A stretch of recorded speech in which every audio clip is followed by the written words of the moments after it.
আজ উত্তরবঙ্গের যে মর্মান্তিক দৃশ্য, যে উদ্বেগজনক দৃশ্য আজকে আমরা দেখছি সকাল থেকে,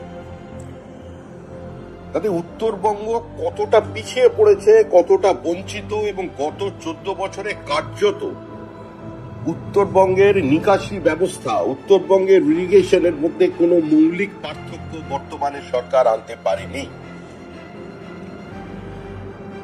অতিবৃষ্টি হতে পারে, ভুটান থেকে জল আসতে পারে,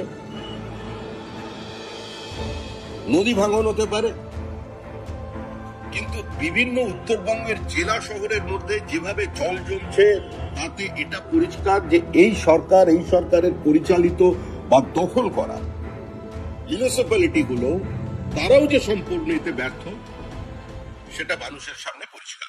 বাংলা হান্টের আরো খবর দেখতে নজর রাখুন। বাংলা খবর মানেই বাংলা হান্ট।